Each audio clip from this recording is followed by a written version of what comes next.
দুপুরে মাত্র খেতে বসেছি, এমন সময় শাশুড়ি মা হঠাৎ করে বলে বসলেন, এটা তোমার বাপের বাড়ি না। এত আগে আগে খেতে বসবে না, সবার খাওয়া শেষ হলে তারপর তুমি খেতে বসবে। আমি সরু চোখে শাশুড়ি আম্মার দিকে তাকিয়ে বললাম, আপনার কথায় আমার পেট চলবে না।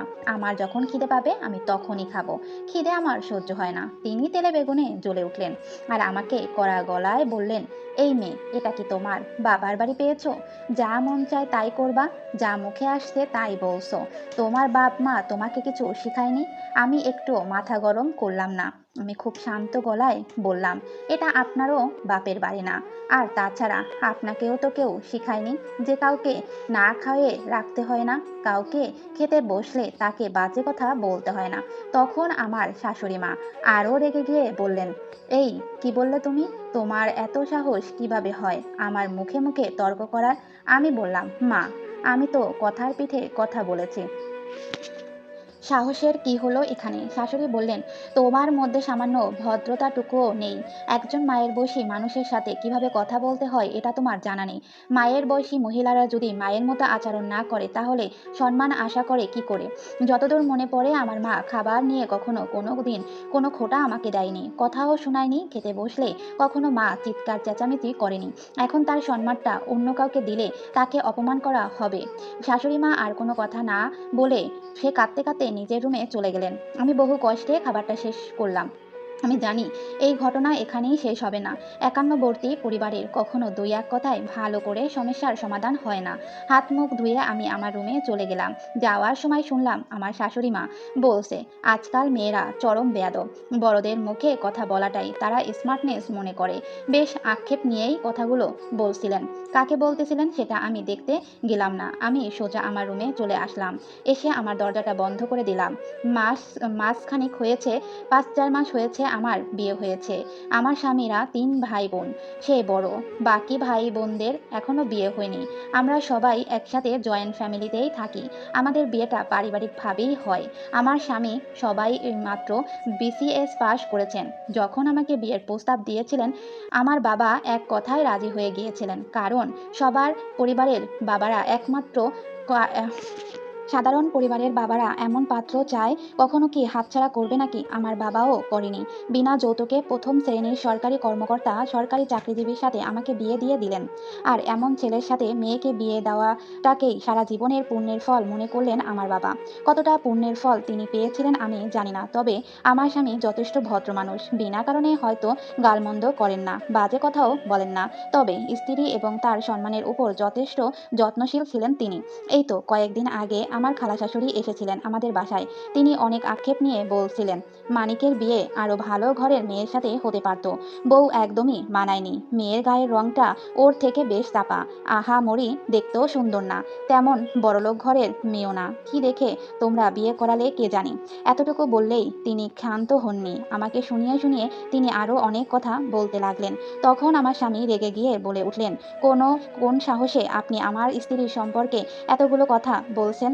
আমার বউকে ছোট করার অধিকার আমি কাউকেই দেইনি। খালা শাশুড়ি তখন বলে উঠলেন, আমি কি মিথ্যা কথা বলেছি? তুই চাইলে তো এর থেকেও ১০০০ গুণ ভালো মেয়েকে বিয়ে করতে পারতি। তখন মানিক বলল, আমি কি করতে পারতাম আর কি করতে পারতাম না সেটা আপনার কাছ থেকে শুনতে চাইনি। আর আপনি যদি আমার স্ত্রীকে সম্মান করতে না পারেন আর তাকে মেনে নিতে না পারেন, আপনার অনেক বেশি কষ্ট হয়, তাহলে আপনি আমার বাড়ি থেকে চলে যেতে পারেন।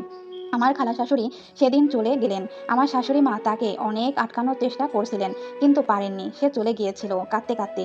এই ঘটনা ঘটার পর আমার শাশুড়ি আমাকে আরো বেশি দেখতে পারতেন না। উঠতে বসতে আমাকে কথা শোনাতেন। যাই হোক, বিকাল হয়েছে। শাশুড়ি মায়ের জন্য এক কাপ চা বানিয়ে তার রুমে নিয়ে গেলাম। শাশুড়ি মা বলে উঠল, তুমি এখানে কি করছো? আমি বললাম, আপনার জন্য চা নিয়ে এসেছি।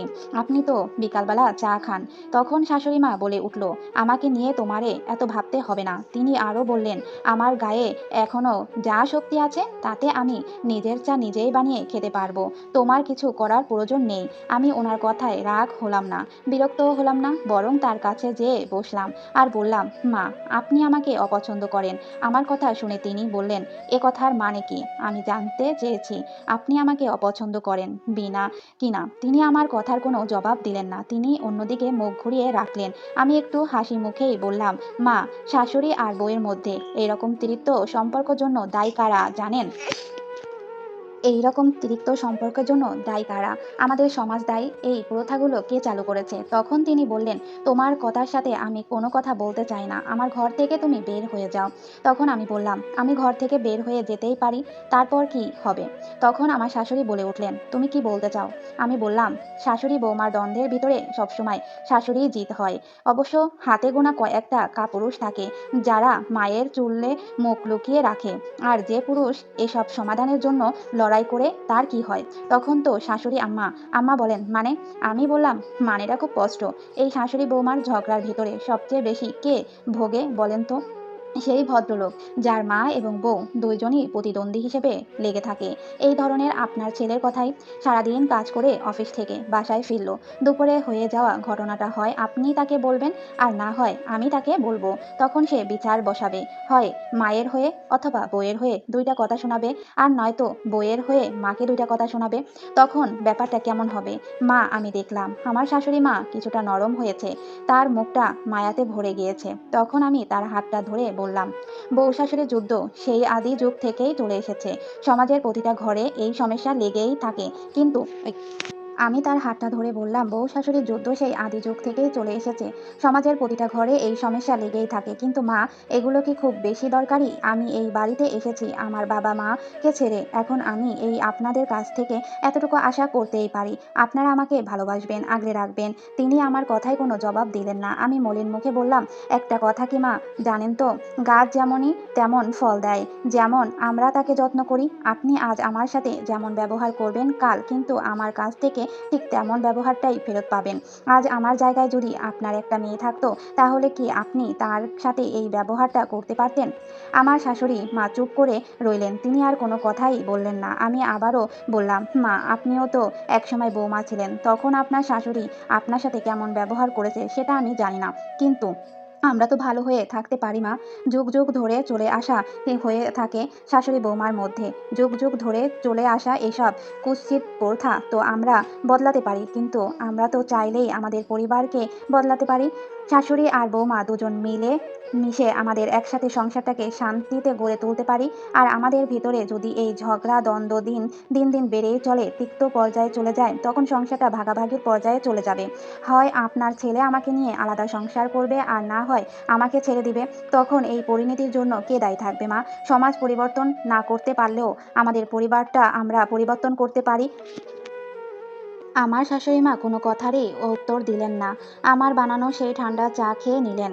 এখন আমি দেখি তার চেহারায় সেই বিরক্তির ভাবটা আর নেই। একগুচ্ছ মায়া এসে তার মুখে ছড়িয়ে পড়েছে। আলহামদুলিল্লাহ।